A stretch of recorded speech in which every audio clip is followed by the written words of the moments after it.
Hey everyone, this week on Around the Coin is episode 44, I believe.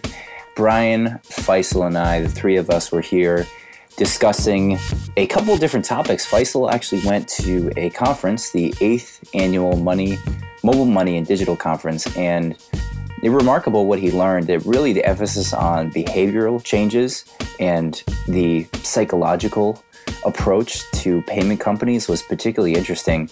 Faisal dropped some really powerful numbers on us from M-Pesa in Kenya, 65,000 merchants, 18 million people using it. 80% of adults in Kenya use M-Pesa. That one really resonated with me. Interesting to hear his thoughts and kind of the trends in payments across the world. So that was a fascinating conversation. Then Brian and I dove into Snapcash, the combination partnership between Snapchat and Square. Brian had a lot of interesting viewpoints there. And then we kind of wrapped up with the American Red Cross's launching of Bitcoin on their donation platform and sort of the doors that opens up and the trinkles, or you could say the sprinkle rather, before the monsoon in the observation of Bitcoin donation. And last, we discussed the success of the Coinbase tipping partnership that we had. Around the Coin was an early partner of Coinbase, and we launched the tipping plugin on aroundthecoin.com. And we've had over 45 different donors, and we're thankful. And Faisal gives a really touching reaction to the donors and how much it means to us and how much it just gets us fired up to do this podcast. So hope you enjoy, and as always, send us any feedback. And if you would like or be so inclined, we have a very easy and slick interface for tipping on aroundthecoin.com with your Coinbase wallet. So enjoy, and talk to you soon.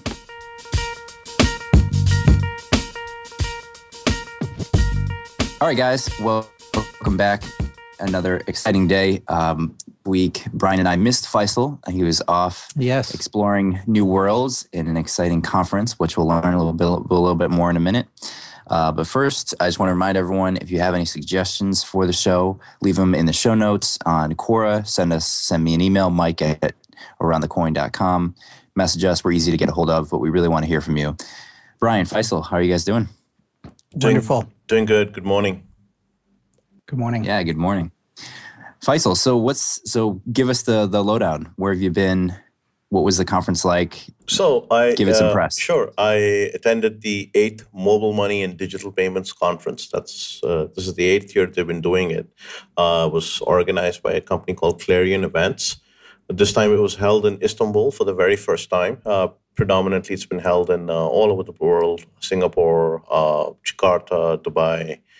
So my first time there, mobile money and digital payments, so it's a magnet by itself to go to. And it's not as big as the conferences that happen in the US. It's a very niche conference, about 200-300 people fly in from all over the world. I think we had representations from about 20, maybe 30 countries and so forth, maybe more. I really didn't give a check. And so everyone who was present there was someone in the industry, who's who, not who's who as in, fame and fortune, but who's who as in someone who's an influencer in the payment systems and the payments world in the geographic area that they're in. So we had people from as far as Tokyo, South Africa, San Francisco, north as Denmark and so forth. And central bankers, who had flown in from Albania, from UK, from Tanzania, from Sudan, and so forth. It was a pretty neat gathering, and I was expecting it to be more technical in nature. We'd be discussing more how HCE is working or how Apple Pay is tokenization and so forth. But really, we didn't delve into that layer. The layer that we were talking about was more of behavior changes. They all sort of universally agree technology is not the issue here. It's always in the periphery. It'll always remain there. The main change is human behavior and how we can look at the unification of payments. We have mobile payments, we have traditional banking payments, card payments, SWIFT, POS, and so forth.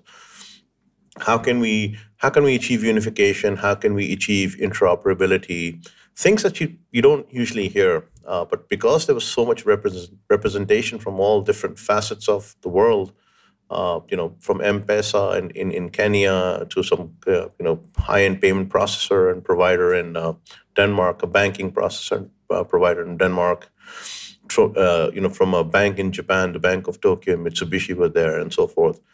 So we discussed things like how do we create a global cashless society? What does that even mean, creating a cashless society? How do we enable clearing platforms for multiple mobile payment processors? How do we bring behavioral changes to encourage people to move from cash to mobile money or digital money? What are the driving forces that we will see in 2015, and what are the innovation and growth opportunities? Interoperability, specifically from an mobile network operator's point of view, what are the challenges? What drives interoperability, critically, so that global mass signups are achieved? We discussed probably one of the best presentations in the entire conference was understanding Safaricom and beyond M-Pesa and how it got started, how M-Pesa is changing lives, and it was absolutely a phenomenal journey just to listen to it. Really? Yeah. Was there any behavioral experts on staff, or did you didn't have any true psychologists? No, we didn't have, and that's a very good question. But I felt in many ways that all the players who were there, the panelists and so forth, they were in some ways trained on behavioral sciences by virtue of just being in the position that they are. I would tend to believe that they would be made to study that more than the payment system itself, because it is about changing behavior. And if the behavioral changes do not happen, you won't see that result being coming onto your balance sheets and so forth. Faisal, what type of behavioral changes were most interesting? Did they look at individual, how granular did they get, or what were some of the challenges they laid forth? So, good question. Two things. So we looked at the behavioral changes amongst the players themselves. Acceptance was a huge thing. Acceptance of, for example, you cannot operate alone. You cannot operate your ecosystem in a closed loop fashion, no matter how big you get. You have to integrate with the others and equally share your client base and your transaction rails with them. And the second behavioral change we talked about is how people are spending money, how producing currency notes and circulation is in Africa is a huge issue. Cash distribution is an issue. Disease and famine is an issue with cash as well. I mean, these notes are subjected to God knows how many hands touching them and so forth. So there's a huge infrastructural change that needs to come in when you want to introduce digital money. And how will your society that has perhaps very limited knowledge or not knowledge, access to things like water, utilities, power, and so forth, adapt to an electronic payment mechanism in the middle of a desert or in the middle of an area where there's very limited infrastructure? That is behavioral changes, and it's not behavioral changes with a white collar worker or a blue collar worker. It's behavioral changes with people who are in a poverty driven society, or in a place where distances are immensely great because the nearest town may be a couple of miles away.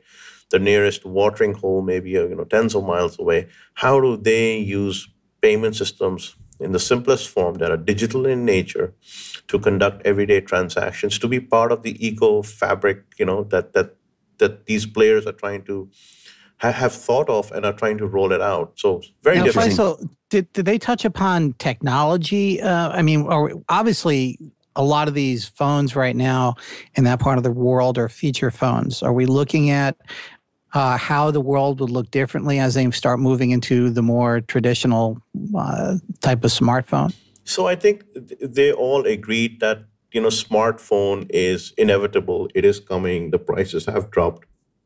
There was a gentleman who was citing a case. I can't recall his name, but I distinctly remember hearing him citing the case that if you have the ability to order maybe 1 million or 2 million phones, The cost of manufacturing in China to the end user is now down to $27 for an Android phone. I actually am hearing that it is costing more to create a feature phone today than an Android phone because the manufacturing process is so optimized for touchscreen and the very small electronics. So I think obviously it's an inevitable situation. Did they talk about how M-Pesa would morph under that system? I mean, I could see a dramatic change. So to answer your first question, technology was very much like, in a very nice way, it was, we had to sort of check technology in at the door, and just like with our egos when we entered. They said, technology is not the problem here. I mean, technology is never, it's never that you wake up in the morning and the CEO or the people in charge are thinking, well, damn it, the Java thing is holding us back, or the Android thing is holding us back. It's never that. So it's always behavior and behavioral changes and regulatory changes, these two. If you can't get people on the same table to talk, that's an issue. If you can't get people to use your product, that's an issue.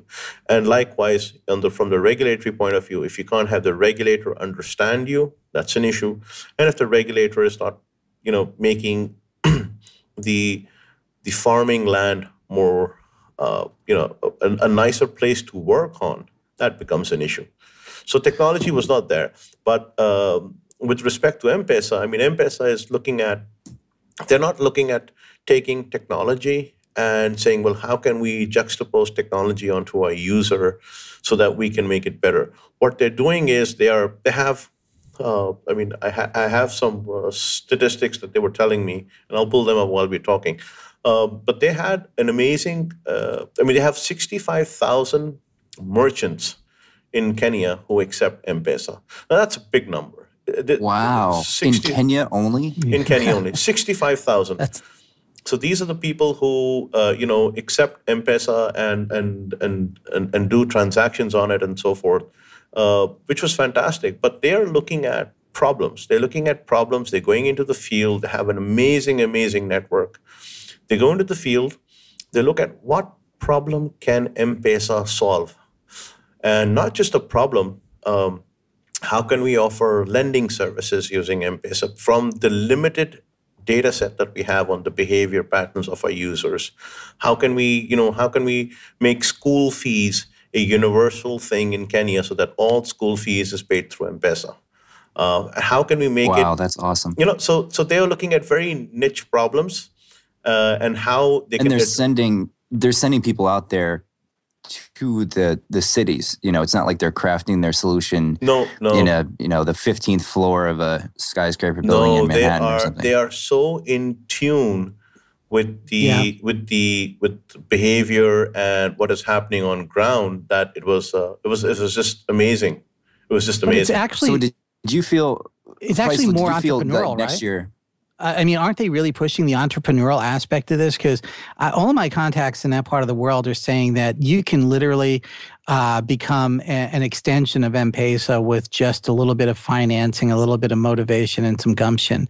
Did they talk about how they expanded that aspect? Because I can't imagine this would have taken off without that capability. So, when you're talking about M-Pesa, I think one thing was very evident, and it was, without saying it, people sort of realized that it was a national pride for them. From the lowest, that makes a lot of sense. From the lowest Kenyan to the highest, richest Kenyan, this is a national pride. They understand. I mean, they have integrated their ATMs. So if you have money on your M-Pesa, you can walk up to any ATM and do a cardless transaction and get the money out from an ATM just using your phone. You can't even do that. You can't do that anywhere else in the world. In Europe or anywhere else in the world. Nowhere else in the world. So this is just amazing. Did they talk about the fact that if there was government opposition to this, if it really wasn't promoted by the government, it would have never happened, right? Because they really needed to open up all the floodgates to make this work. So, yeah, I don't know about that. That seems like I'm kind of against that. I mean, I see how it is beneficial for it to work, but for a government to step in and choose favorites. Oh no, that's not what I'm saying. No, they actually kept at bay, instead of saying we better regulate this because nefarious activity can happen on M-Pesa. They actually drew back the lines and said, let's let this thing grow. Let's see what it does, and it actually is beneficial for the economy. And I read a report last year that said that M-Pesa has lifted the economy by a double-digit percentage just by having this free flow of capitalization across the country. That's why you always want to have this ability to send money as quickly and as cost-effective as possible. It actually lifts all the boats in the harbor tremendously. Sure, that makes sense. Faisal, did you feel that next year you want to come back and be the behavioral expert here? Are you gonna dig into that niche and present information on how people? Well, it was you were humbled by the absolute warmth of the crowd. You were humbled by the knowledge that people had, and they were not being bossy about it or being show-offs. The lady who I met was part of the M-Pesa team, was part of the original development team when Safaricom decided to make it. She is now the product development head for M-Pesa. 18, just give you some numbers, 18 million customers, 18 million. 80% of the adult population is on M-Pesa. So that's a huge number. 80% of the adult population in Kenya uses M-Pesa. Nothing like that in the world. There's nothing even other than cash. Nothing comes that close. 30,000. Are they established other places? Or keep going. 30,000 corporate and small and medium enterprises accept M-Pesa. There are 6 million transactions happening on that system a day. 65,000 M-Pesa agents countrywide. All the bank branches and about 1,200 bank branches accept M-Pesa. 16,000 bank agents accept M-Pesa. And these are statistics that are 2-year-old. They don't release their latest statistics. I don't know why, but anyways, you still have to understand that despite all this, I mean, M-Pesa is a Harvard case study. It's a Stanford case study. It's a case study amongst payment pundits world over. Kenya is still an economy with 90% of the transactions still being handled in cash. So they have a long way to go. That's the way they look at it. 90% are still in cash. Huh? 90%. That's amazing. Even with 80% of the adults using it? Yep. That seems like, how can those both be true? 80% of the people use it. No, 80%, it just says 80% of the people have M-Pesa, but doesn't mean 80% of the time they're using it. This is where entrepreneurial activity really takes off. You have to find the endpoints so that people can utilize the system to pay their different bills, to pay for water and electricity and all that. I mean, even though that's where it's going, there's parts of the country where you can't buy basic utilities and basic foodstuffs, even with M-Pesa. So there's this need to allow the entrepreneurialism to continue, to allow what did you say, 65,000 M-Pesa agents, agents.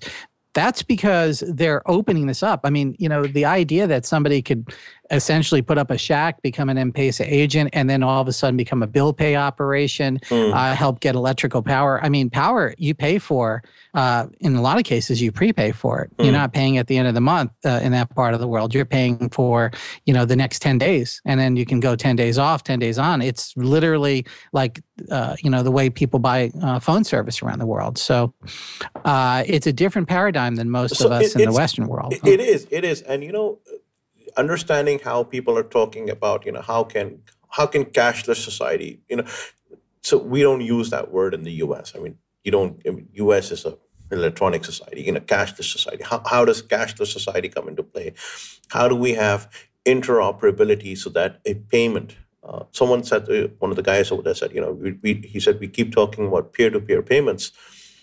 Peer-to-peer payments is, every payment since the inception of time has been a peer-to-peer. The only question is, it's like that, but a subject matter in your book, in your bag, in school. We have so many books on so many different subjects. We have so many different peer-to-peer payments. The question is, how do you unify them? Now imagine looking at a book in history, in geography, in biology, and literature, and so forth, and you try to unify all those subjects into a singular book. Not an easy task, a very, very difficult task. He says the payments operate the same way. peer-to-peer payments that are interoperable anywhere in the world. He says, just like you can send an SMS, a text, anywhere in the world without thinking about it, why can't we do the same for payments? He says, this is right along what will it require for us to achieve that? Let's look at the problem the way we did with SMS. Let's look at the problem the way we brought the price of an SMS down. And then let's see how we could possibly work with multiple carriers worldwide. And that includes financial inclusion of the existing payment systems, i.e. the banks as well. Well, the currency itself, and this is my thesis back from the late 1980s, compensation, getting as easy to move as communications, right? Communication revolution was the first revolution. The compensation revolution is the second one. Those two revolutions changed the world. The problem is it's not the protocol, right? The protocol in and of itself is, you can kind of argue that and committees. It's the actual mechanism that you're creating inside that we call the currency, right? Today we can call it Bitcoin, digital currencies, things along that level. But once you start going into these, nether regions of the world that are just quote unquote developing countries, you almost want to, it's just like you're not laying down copper lines and even fiber optic in those areas. You almost want to jump way ahead of it and say, listen, if we were to invent a payment system today, what would it be looking like? Well, it would be decentralized. It'll be built to look and act like the internet. It will be self-sustaining. It wouldn't be able to be hacked and taken apart. It looks a whole lot like digital currencies. You can see the same sort of thought process happen in countries like Singapore, where the infrastructure is so recently created that it's orders of magnitude more efficient, right? They don't have major roadways. They built on metros with a cross section of the city, and it makes more sense because they planned it out entirely at once at a time when you had better technology available to you. They're not going to run telephone lines now, right? But we have them, so So are they seeing that, Faisal? Are they seeing that you literally have to just invent it from square one and let the SMS carry the see, you use that infrastructure, right? And let the SMS carry the actual digital currency. I mean, you could set a Bitcoin address, right? We did talk about that. We had sort of fireside chats, so to speak, and we were discussing that we have recently discovered to do value transfer on content, i.e. Bitcoin and so forth, and the Satoshi problem and so forth. But then I out of the blue, I don't know how I came up with the example. It just did. I said, I hold the notion, and I'd like to be corrected. Maybe I will change my mind sometime or someday. But I hold the notion that the payment system we have today is analogous to the 20-foot shipping container. Everything we've made, the entire infrastructure we've made in our banking systems, in our retail system, is to move that 20-foot container, the ships, the railway lines, the cranes, the entire infrastructure is for that.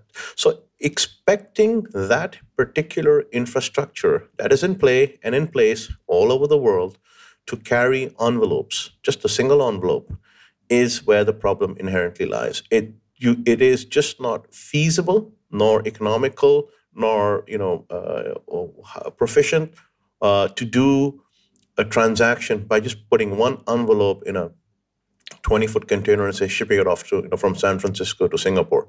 It makes the whole transaction expensive. So I think until and unless we don't find a new payment infrastructure, the one that will allow us to do small things and be able to transport these smaller value payments. Smaller value payments, by the way, was a huge topic of discussion. The impeding factors. One of the reasons why we don't see smaller value payments is because of the impeding factors.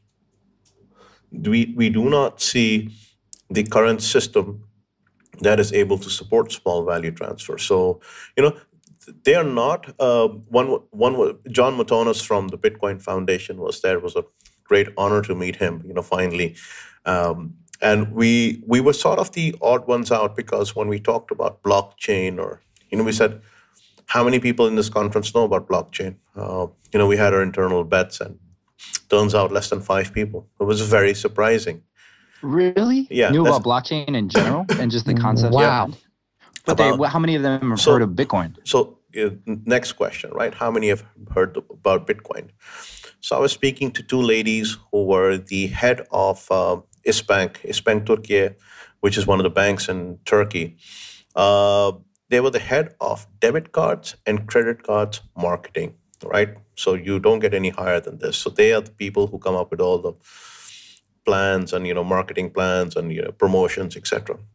They had never even heard of Bitcoin ever, which was really. just, I mean, how is this possible, Faisal? right? So you see the considering echo chamber wall in here. This is funny. So considering the fact that Europe and China do more Bitcoin transactions than the US, one would expect that to be different, right? I mean, Turkey is a fantastic country. I mean, it's a country which has 2.3 million POS machines. 2.3 million. It's a very small country, 75 million people. The small roadside hawker selling newspapers and gum and cigarettes, he has a POS machine. And here's the best part, 2 million plus, they're all chip and pin, all of them. Wow. All chip and pin. Needless to say, they're all EMV certified, but they're all chip and pin. You cannot do a magnetic transaction without the pin. They just won't do it. So the head of Turkcell and Vodafone, and these guys have no clue as to what the potential of Bitcoin is. No clue. I talked to the head of the payments directorate of Central Bank of Sudan. They had brought in about a 10, 15 member delegation. But again, fantastic. Just had no idea about Bitcoin. Just had no idea about Bitcoin. That makes me discount the other accolades they have. Are they ever reading any payment news? I mean, how is this? I don't know. It seems like to me, I'm just like, are they imposters? Are they lying for some reason? I don't know. It seems kind of sketchy. But the thing is, there were some skeptics, and believe it, the skeptics were not from the payments world. They were from like the World Bank, the IFC, the Asian Development Bank, and so forth. The people who lend money out, the bankers were very open. They understood the British, the Danish, the Japanese, the South Africans. They've heard about Bitcoin. Yeah.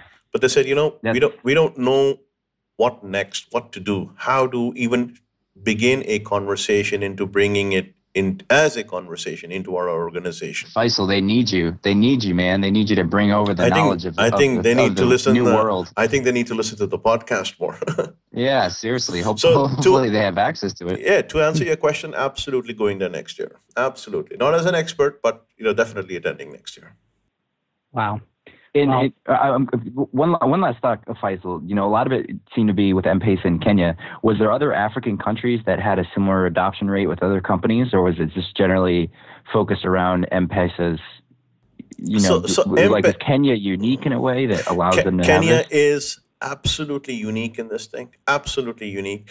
There are countries who have, and here's the best part. So Safaricom and M-Pesa, they're very much in discussions with other countries. They have now extended M-Pesa out into Europe. They're taking it to other countries. And they said, if you're going to try to model the payment system in your country, it might or might not work because, like I said, it's not the technology, it's the behavior element. Do you have a national pride element in your country? Do you have a national consensus that this is required and so forth? So I think they're looking at it from, various angles, and one of the angles being is, we will bring the technology, we will export it into your country, but it needs some localization element into it. It needs to be modified. Don't expect itself, M-Pesa, to be come on ground and work flawlessly. Probably won't. So, but they're very open in exporting their technology for the betterment of the world. Are they going to export it to? Because I've been reading they've been testing in other countries to try to duplicate that in parts of Europe. Did they cover that? How M-Pesa would be working in Europe? No. So M-Pesa Europe is handled by an absolutely different department. You have to understand. We only had 20 minutes for every presentation, and I got you. The questions were a lot, but no, we didn't cover that. Well, it looks like a great event, though. Yeah, that's awesome, Faisal. Yeah. Good for you, man. All right, you want to switch gears? Next, on the list of topics, Brian, the drum roll, is I always want to say the wrong word. Snapcash. Right. Yeah. Dorothy dollars. $30. Well, Snapcash, we've been predicting communication and person-to-person transactions, convergences for a while here.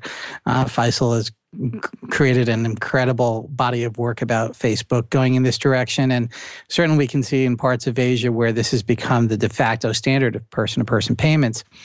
We must always recognize that PayPal was invented in an era before the mobile phone was really something considered as a serious mechanism. And it was also built on the back of eBay. PayPal only became successful because eBay existed. There would be no PayPal discussion right now if eBay didn't exist. Simple as a simple fact.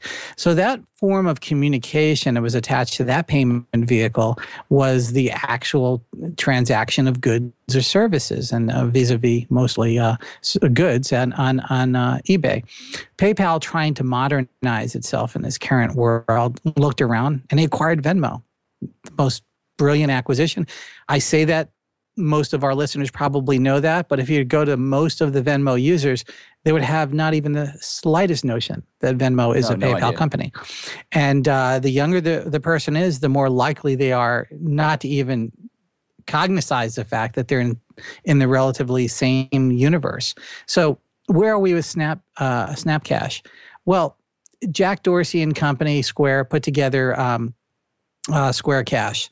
It is a brilliant idea without a problem to be solved. I mean, when Square Cash was created, it was in the epoch of Google Wallet, the ability to attach payments onto an email, which is an incredibly powerful mechanism. I know Mike has experienced it with me quite a few times. And it is also quite ubiquitous for people who are within Gmail most of their day. Now, the demographic that Snapchat is going after is a radically different demographic than people who are generally in email every day. Yet, when Square Cash was created, it really was a solution trying to look for a problem. One didn't go and say, gosh, I have this challenge. I can't send you money. That's a fantasy of some startup engineer. That's not really the real world. There were already dozens of ways to successfully and easily transfer money when Square Cash was being invented. So it almost became a Hindenburg disaster for Square. This whole thing was about ready to burn up. They published this map of 1 day worth of activities on Square Cash. And little did they know about my desire to really get at the facts. I decoded that map.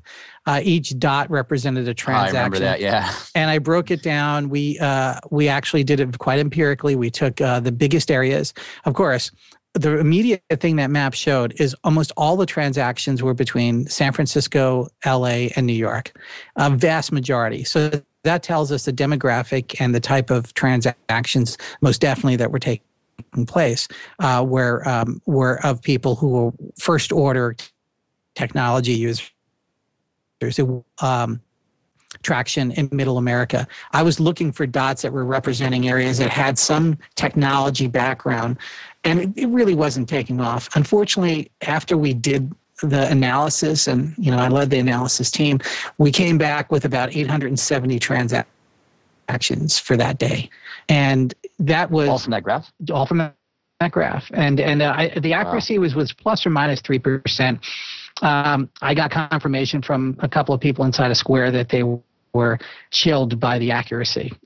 Although there was one PR Square person that put out an unofficial statement that said that I was off by orders of magnitude. So believe who you will believe. History, I think, will record we were correct. Anyway, the thing that I found very interesting after really analyzing that chart is, what would the game plan be for Square? Well, the only reason they would really want to lose money on every single transaction, which is what they're doing, up to 20 cents by the method they're using.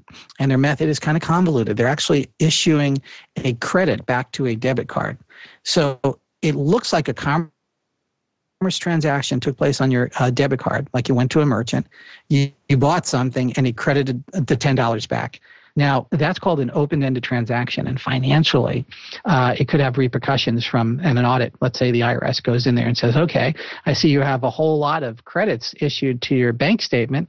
Where are the debits? Where'd you get the money? How are you getting this money back?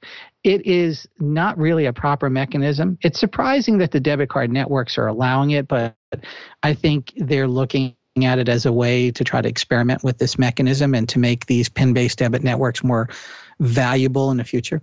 But that's one of the limitations. Specifically, Brian, specifically, you're saying the question is you don't know why companies are allowed to send money to debit. Like, because I remember when we had Mr.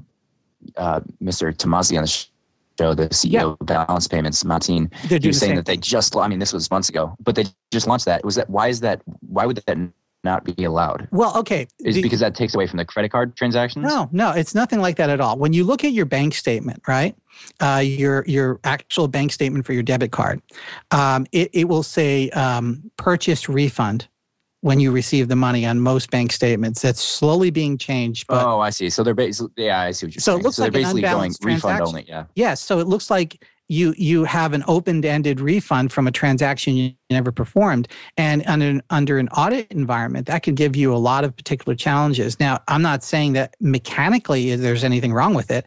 It looks like it was an incredibly creative idea, but unfortunately that idea has been around since the 1980s.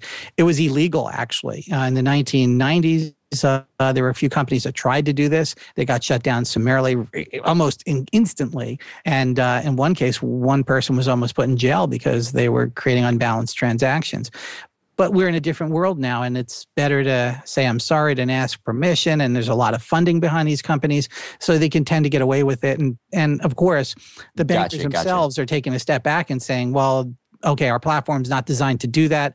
It's not really a proper way to do it, but it is efficient. We'll let it happen, but we'll see later if we need to change it.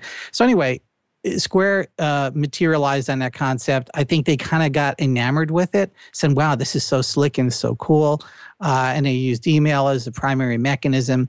But there just wasn't enough use cases. After almost a year of this thing being on, averaging, I would imagine that map they published was a good day, right?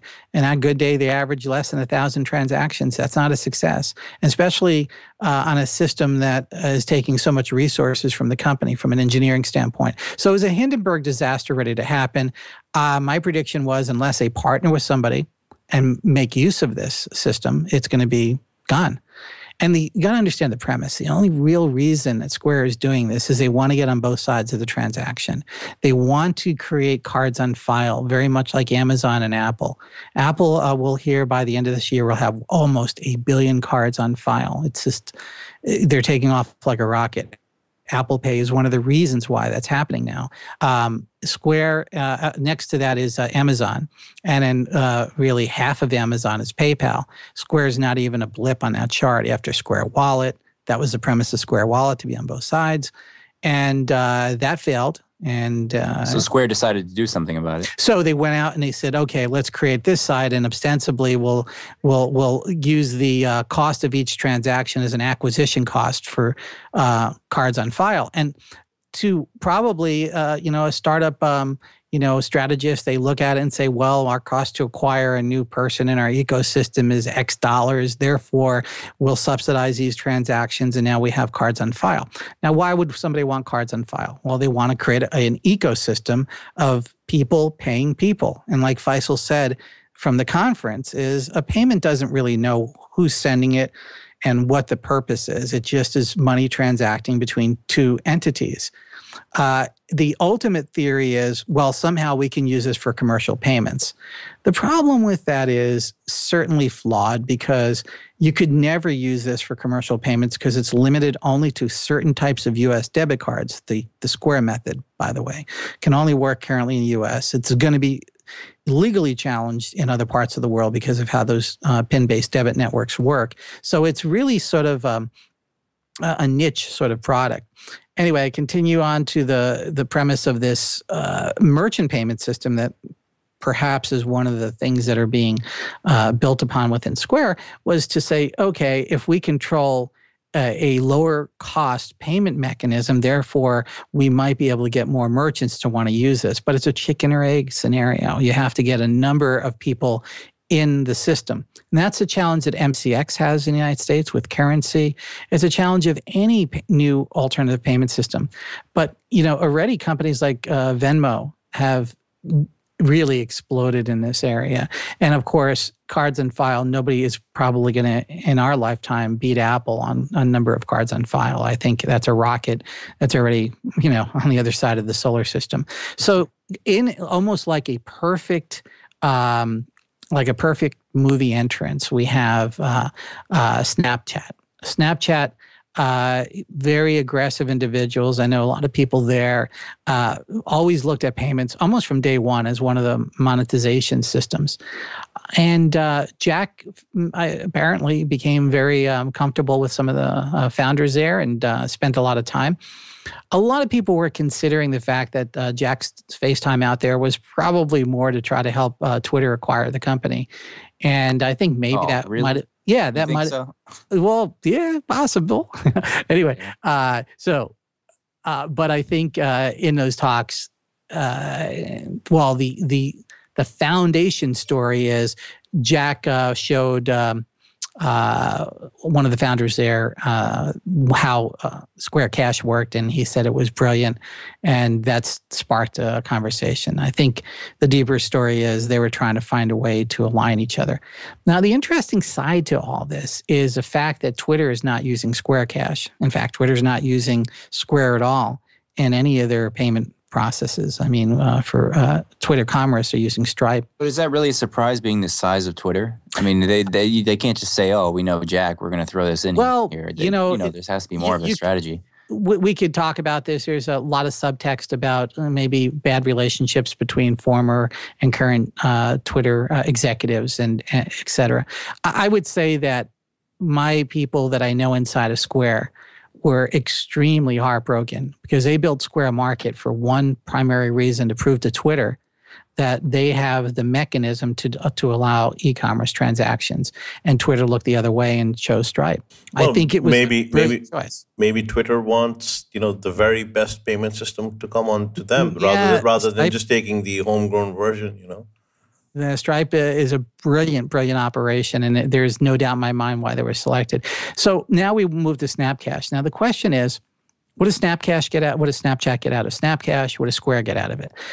Well, some media analysts were saying, well, I guess Snapchat is paying Square per transactions. There's no way that's happening. If anything, there's probably a reverse of that. Again, the individuals running that company are wise enough to know that this is a card on file acquisition system for Square. And they successfully have divorced themselves from almost every element. Snapchat is really just allowing a private label of Square Cash to exist within their ecosystem, sans the email mechanism. So instead of having the email mechanism, it's using the Snapchat platform as the recipient and sender of the transaction. So what's in it for Snapchat? Obviously, they're going to start building more utility in their system. They're probably going to find ways later on to get more income from each transaction. There is some speculation that there's a penny or two going to Snapchat for every transaction. So that means that Square is actually even spending more per transaction. On the Square side of things, they're getting, like I mentioned before, cards on file. Square gets to own that data. Square gets to own that customer in some regard. So it seems like a no-brainer to me for Square, right? It's a no-brainer for both. I think it's a brilliant move. A lot of people were shocked on how supportive I was. I'm like, what do you mean? I'm supportive of logic and gravity and universal forces. This is a universal force. It's a great idea, but long term, I'm worried about Square's strategy because you can only keep spending so much money. I mean, there's no revenue system at all for Square in this. What do you need revenue for? No, who needs revenue? So, long term, it's going to be a question on how they monetize this. The moment they start charging people either senders or recipients for the transaction, all of a sudden you're going to see orders of magnitude less usage because there are going to be competing systems out there that will try to do it for less or free. I mean, Google just recently started to hype, less hype of their sending cash system by raising their transaction costs. And insiders are telling me the dropped off precipitously the moment they raised the costs. We love getting things for free, and we put up with all sorts of headaches that come with those free services. The moment we start paying for it, all of a sudden our expectations rise immeasurably in some cases, especially with payment systems. What do you think the long-term game there is? I mean, are they going to sit there?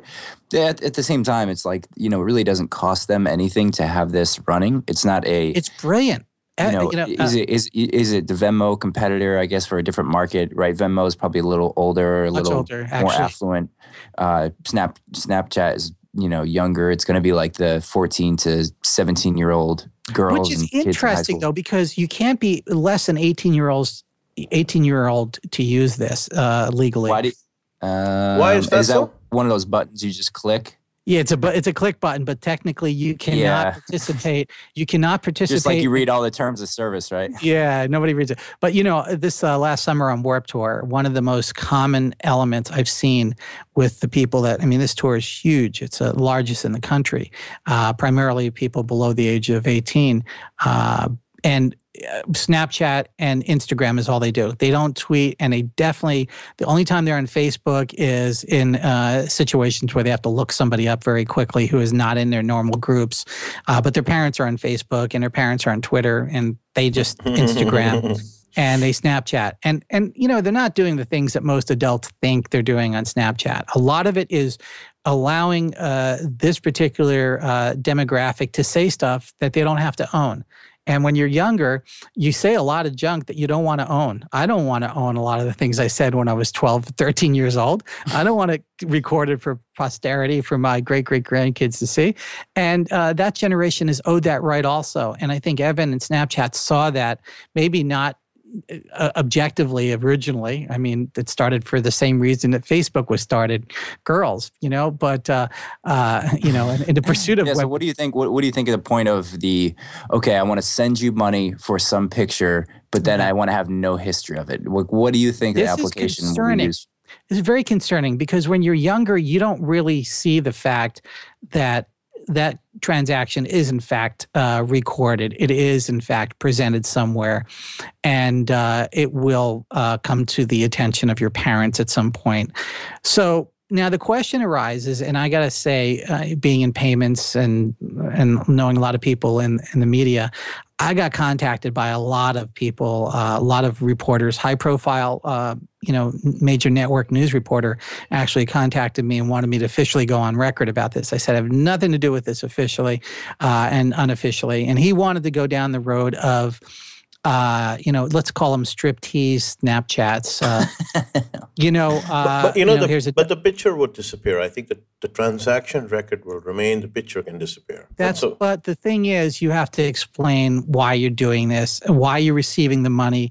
What's my daughter doing in her room at 15 years old, and why does she have $325 in her bank account? This type of thing, it opens up this prospect, and I think it's a genie that's coming out of the bottle that probably is inevitable because, when... But then, Brian, you have Vine stars, who get paid $25,000, $40,000 for a 7-second video. They're also under 18, But it's a different thing. It's a different thing because that's a public event.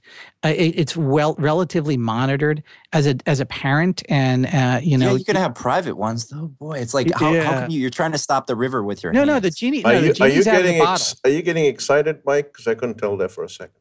Yeah, he's like those vines. No, but let's look at it from the perspective of when you start putting... it definitely has an element for abuse, but I don't think so. I'm not thinking it's a primary thing. I think that's just a byproduct of what Snapcash, what Snapchat was probably used for, and people will exploit it. There was a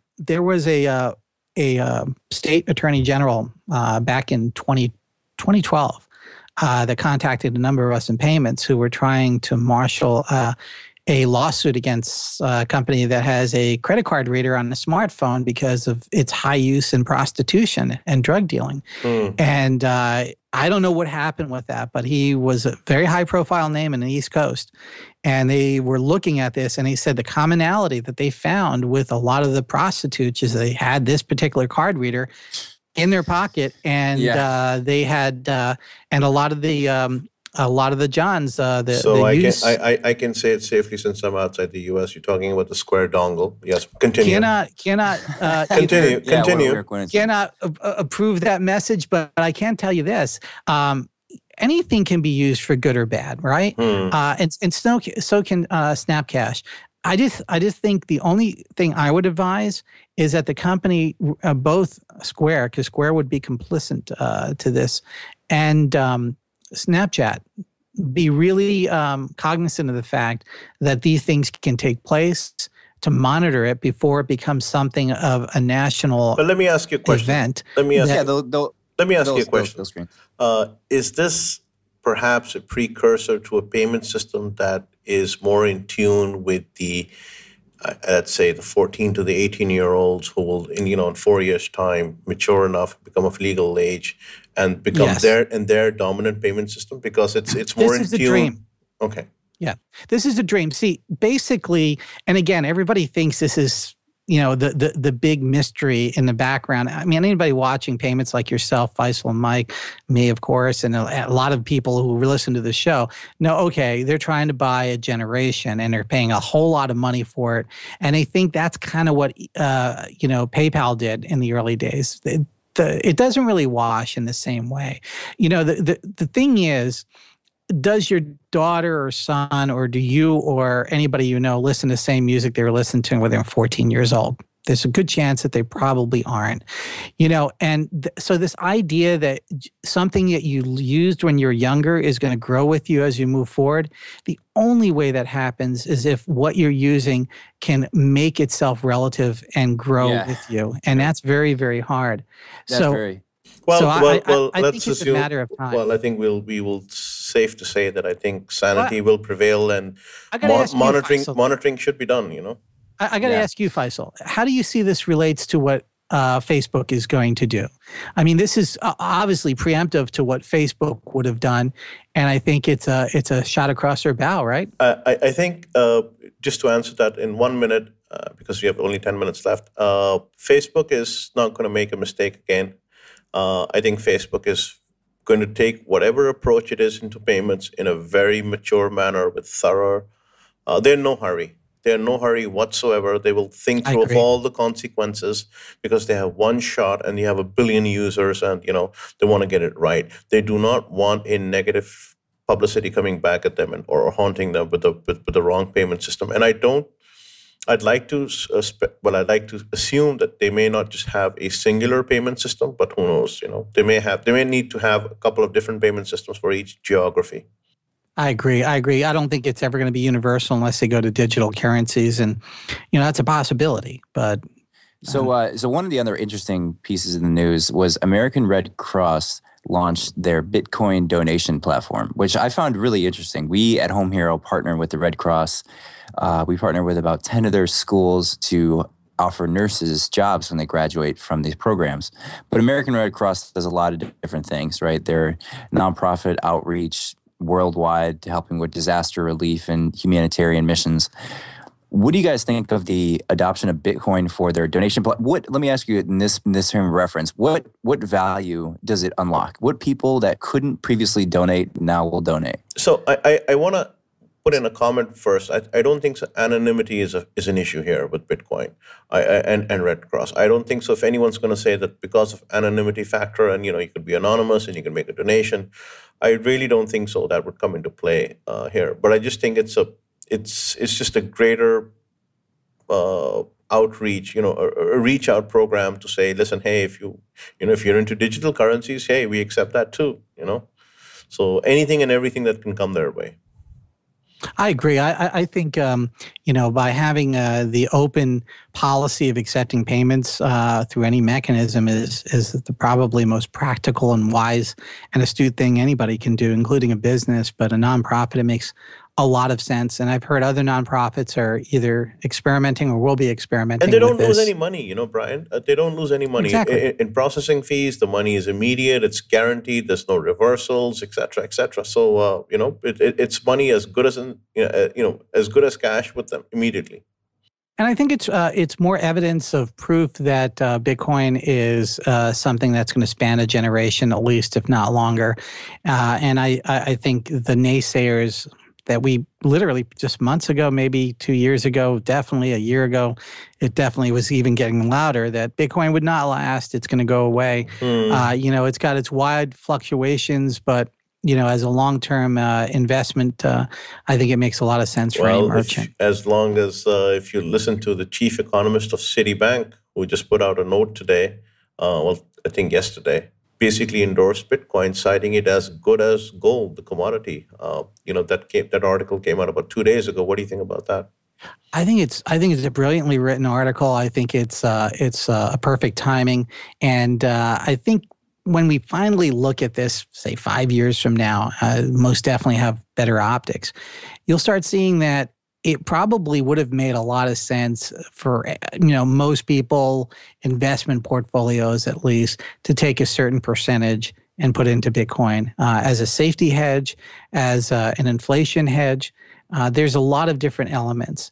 Now, Bitcoin is many things to many people, and if you look at it as purely as a transaction mechanism, just called Bitcoin and not blockchain, maybe not something you'd want to spend. It's like the same thing with gold. I mean, I know people have accumulated a lot of gold and they don't spend it. I mean, they have it as an inflation hedge, and they have it for emergency transactions if necessary, but they're not really using it for payment.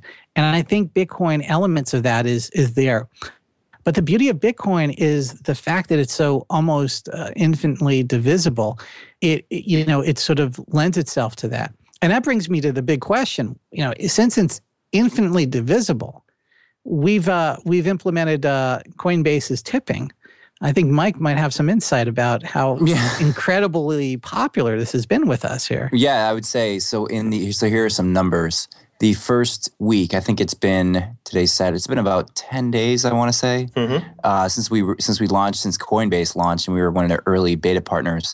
We have close to 12,000 bits, and that equates to I have to look at the numbers. As I remember a few days ago, it was around $12 and 45 donors, independent. Well, and I want to thank everybody for the donations. I mean, just for taking the time out, taking the time out and doing this. Thank you, really, thank you. And I think it's also remarkable to me just because how many people cared. It's like click the little button. It's a remarkable adoption, I think, for the first week especially. And I think if you look at the small value transfer, I think this is probably one of the reasons why American Red Cross probably decided to accept it, so that even if you want to pay 25 cents to us, we're open to it. Yeah, and I think it's the action of support, right? For a podcast like us. I mean, I get a lot of feedback. I know Faisal and Mike get a lot of feedback also. But when somebody is willing to even toss a penny in our direction, it says that there's somebody willing to want to support, and I think it goes a very long way. Also, it shows the support of the fact that we were, we're doing it for someone, It's almost meta. It makes me want to get out of bed and do this again the next morning, Yeah. So So absolutely. So I want to thank everybody who donated. The button is on the page. Test it out. If you don't have a Coinbase wallet, why the heck don't you? As far as I'm concerned, I think it's the most ubiquitous system. It's important for people to know that you may keep hearing about us talking about it. But do two things. One is get a wallet, preferably on your mobile phone or on your computer, what have you, and load it up with $10, just $10, because micro tipping is catching up. The ability to pay small change is catching up, and a few pennies in someone's way goes a long way, not monetarily, but for the fact that when you tip us, we know that someone has taken the trouble, taken the time out, and gone through the trouble of paying us. That really makes us happy inside, all warm and fuzzy, believe me. So I think, Absolutely. and I think until and unless if you're an advocate of Bitcoin and would like it to succeed, the more you spend, even though it has to be pennies, doesn't matter, the more the ecosystem starts evolving. So I think it's a very necessary step in getting a wallet and loading it up with $10, $20 or what have you and start spending. I couldn't agree more. I think, the material feedback you get by having a tip is profoundly more than the revenue in and of itself for a podcast or any content producer. And, we have to look at this from the psychological standpoint. It tells us that people are actually willing to take the extra moments to send something back. And anybody who's created any content, who's felt the power of an upvote or a like or a retweet or a favorite, whatever, that feeling. It goes maybe a magnitude more than that because you're actually sending something along with it, and that's the power I've always always seen in this type of thing. It goes so full circle, even throughout surfing on the web. You feel the trickles of the rain coming down before the actual monsoon. Right? Yeah, I go to Wikipedia and they ask me for $1. I'll go to a couple different sites. They'll pop up, Bitcoin. We accept Bitcoin now, and that's great. And now you can actually pay them, and it feels like, okay, this feels like how the web should interact, right? I should be compensating people for their hard work. There should be some sort of willingness to donate what you want. And it's really exciting to be on the front edge of that. So, and this podcast has been completely self-funded. Brian, Faisal, myself do this. So I want to say one thing that, I think it's very important for people to realize that we are entering into a new, different world. We're already in the digital world. We are already in the world of YouTube and videos and content. But now we're entering into a world where the ability to pay small, no, I'm going to say micro or nano or, mid-size, but the ability to pay small is now truly within your reach. And that is going to change the world. It is a huge, huge opportunity. People may not know it. It doesn't necessarily. We're in the middle of it right now. Yeah. I mean, literally feeling it's just starting. The amplifiers are just warming up. And the concert will start in a few minutes. But I think, I think it's important for people to know it's not just tipping that's important, but it's the ability to pay for famine. Thousands of miles away, just pay $1, which you could otherwise not do. Do you know what a dollar represents to the most utterly poor in India and Africa? That represents a tremendous amount of money. So a guy put it very well. He says, the $1 you give me, so this is a Bangladeshi guy, telling us, I read the article. He says, your $1 to me is $80 back home. He says, just think about that. $80 Faisal, back home, Google did a campaign. I'm looking at the site now. I love that, What's today is the 29th of November. They've raised $7.5 million to combat Ebola. Google popped up with a little on the top of their homepage, google.com, with we will double whatever you match. So I think I gave $20 and they put in $40. So together with Google, I raised $60. I believe that's their terms. That's powerful. And what isn't that very just powerful. Incredible? And I got to tell you guys, we talk about technology, and we talked about this a lot. Our last show, maybe a little different, but the humanity of what this really is doing, doesn't the world feel a little bit more smaller, a little bit more closer? Yep. That you can communicate and compensate at the same time? Definitely. It really changes the equation. I think, Faisal, you put it so perfectly. As you start seeing the ability to look out and say, okay, there's somebody accepting something here, and Mike, the many raindrops, it really is changing the experience. And I'm very positive in seeing this change as influencing maybe an entire generation on 30 years what ago, compensation means. 30 years ago, it was a moment, or the realization of sending someone a fax or a letter to Japan or South Africa. You could understand what it meant. Now you don't even think twice about sending an email all around the world, right? You don't think about it. Or a text message. Right? So same thing with payments. Imagine, you're sending value across as simple as a few taps. The Greeks essentially developed the word that we use for currency today, and it was based upon the observation of a moving stream, a river, and the currents were always in motion.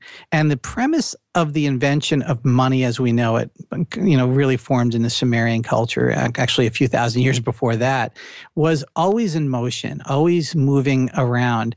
And we lose that aspect when there are booms and busts in an economy, because once you start losing money and the economy doesn't do as well, you start retaining it, and it's no longer a currency, it's a store of value, and it changes things. And I think the digital currencies, the nano and microtransactions, come back to that form of what the Greeks were observing, is that as long as that money stays in motion, it enriches everybody it touches, and it moves society as a whole forward. And there's a big, deep philosophical concept there, and we're starting to experience it in our little humble show here. 45 people walked up and said, here's a coin. I mean, and that's, you could never have done that. None of these technologies could have existed a year ago effectively. We're now in the convergence of all the things. We need to tell our listeners that prior to the starting of the show, both you and Mike were on your guitar. So think about this as the guitar case right in front of there, and someone tossing a coin in there. So thank you. That's a good way to think about it. And we will perform. Actually, here's how it'll work. We'll start performing, and the more you donate, we'll turn it off. A reverse performance. No, I absolutely see it that way. And growing up in the New York, New Jersey area, we used to go to the subways for one main reason, and that's to watch the most incredibly profound performers. The best guitarist I've ever met in my life was an African-American gentleman. He was in his 70s, completely blind. And it made me almost want to give up playing guitar, because his style, his uniqueness, and his ability was so profoundly incredible. I used to think people like Hendrix and Jeff Beck and et cetera, this guy was in another universe. And I asked him, I go, why aren't you recorded? Why don't you have a record? I was like 12, 13 years old. And he said, this is all I want. And he goes, if you want to help me, toss a coin in that guitar case. And he listens for the clinkle. He actually, he actually liked coins over dollars. That's what he would tell people, throw your coins in there. And I think he was able to count how much money was going in there just by the sound, but he was brilliant. So here we are in this modern context. And I think it's, we just went through Thanksgiving in the United States. It is. This is we're very thankful for everybody who's been supporting us. I cannot thank all of the people who've contacted, reached out to all of us. And I just want to extend my thanks back to you. Yep. Echoed. All right, guys. Thanks again. This is an awesome, awesome podcast. And we'll have it up soon. And have a great weekend. Have a great weekend. Take care. Thank you. Bye-bye. Bye-bye. Bye.